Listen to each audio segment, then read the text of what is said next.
6.4 지방선거를 아흘에 앞둔 오늘 새누리당 남경필, 새정치민주연합 김진표 경기지사 후보가 YTN에 출연해 보육정책 등을 놓고 열띤 토론을 벌였습니다. 국회에서는 여야가 세월호 국정조사 증인 채택 문제를 놓고 접점을 찾지 못하고 있습니다. 이번에 국회에 나가 있는 취재기자 연결해서 자세한 내용 알아보도록 하겠습니다. 고한석 기자. 네, 고한석입니다. 네, 여야 경기지사 후보들이 오늘 YTN을 방문했는데 토론회 소식부터 전해주시죠. 네, 오늘 오전 YTN 주최로 새누리당 남경필, 새정치민주연합 김진표 경기지사 후보가 토론을 벌였습니다. 가장 먼저 안전 문제가 언급이 됐습니다. 남 후보는 재난안전 전문가가 사고 현장으로 5분 안에 투입되는 시스템을 만들겠다고 약속했습니다. 이어 김 후보의 보육교사 관련 공약은 인기 영합주의라며 집중 공격했습니다. 직접 들어보겠습니다. 저는 분명히 보육교사의 처우 문제 개선을 위해서 이 준공영제를 도입하겠다고 했습니다. 경기도가 책임지겠습니다. 경기도가 약 1,600억 정도의 예산이 들고요. 이거 교육부총리, 경제부총리 때는 안 하셨어요.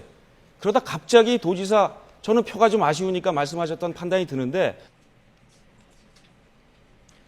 김진표 후보는 소방, 경찰 등으로 나눠 있는 재난 대응 지휘 체계를 지자체장 중심으로 일원화하겠다고 밝혔습니다.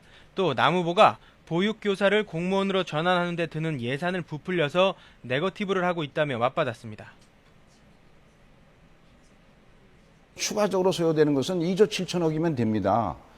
교육공무원화 하자는 것은 사립학교 교사와 똑같이 하자는 것입니다. 사립학교 교사 이상으로 어떻게 해줍니까? 그 정도까지 맞춰주는 데는 그거면 되는 거고, 그런데 그 돈이 그게 뭐 천문학적 숫자가 들어간다, 나라가 망할 일이다 이래가면서 그거를 네거티브 하는 것은. 새누리당 정몽준, 새정치민주연합 박원순 서울시장 후보는 오늘 밤 11시 15분 TV 토론을 앞두고 있습니다. 두 후보는 모두 오늘 일정을 간소화하고 오후부터는 TV 토론 준비에 집중하고 있습니다. 정 후보는 박 후보의 지난 시정과 안보관을 공격할 것으로 보이고 박 후보는 근거 없는 네거티브라며 맞받을 것으로 예상됩니다. 새누리당 유정복, 새정치민주연합 송영길 인천시장 후보는 오늘 저녁 7시 인천 청라중학교에서 열리는 토론회에서 맞붙습니다. 인천시 최대 관심사인 부채 해결 문제를 놓고 유 후보는 대규모 투자와 정부 지원, 송 후보는 자산 매각과 시민 참여 예산제를 내놓고 있습니다. 네, 안대희 총리 내정자 인사청문회 앞두고 있는데요. 지금 대법관 퇴직후 받은 변호사 수임료가 논란이 되고 있다고요.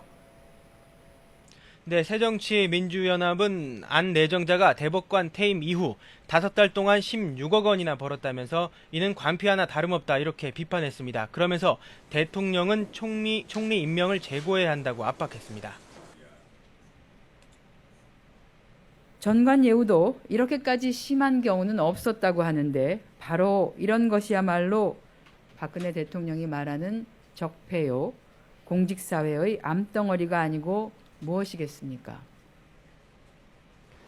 이에 대해 안 내정자는 서울 정부청사 별관으로 출근하면서 기자들과 만나 재산이 늘어난 것에 대해서는 송구스럽게 생각한다면서도 청문회에서 해명할 것이라고 말했습니다. 항상 바르게 살아왔습니다. 제가 재산이 는 거에 대해서는 송구스럽게 생각합니다. 충분히 해명될 수 있을 거라고 생각합니다. 청문회에서. 네, 세월호 국정조사를 여야가 하자 이렇게 원칙적으로 합의를 해놓고도 범위 등을 놓고는 의견이 엇갈리고 있는데 여야가 논의를 해도 아직까지 성과는 없다고요? 네, 세월호 참사 진상규명을 위한 국정조사의 범위 그리고 시기 등을 놓고 오늘 오전 여야 간사가 만나 의견을 조율했지만 별다른 소득이 없습니다. 박근혜 대통령을 제외한 청와대를 조사 대상에 넣는 데는 합의했지만 구체적인 범위를 놓고는 여전히 입장 차이가 큽니다. 새정치민주연합은 김기춘 청와대 비서실장과 이정현 홍보수석, 방송사 사장 등을 포함해야 한다고 주장하고 있습니다. 그러나 새누리당은 지방선거를 앞두고 정략적으로 이용될 수 있다면서 구체적인 증인을 국정조사 계획서에 넣을 수 없다고 맞서고 있습니다. 이견이 좁혀지지 않아서 오늘 오후 예정됐던 국정조사 특별위원회 전체 회의도 열리지 못하고 있습니다. 지금까지 국회에서 YTN 고한석입니다.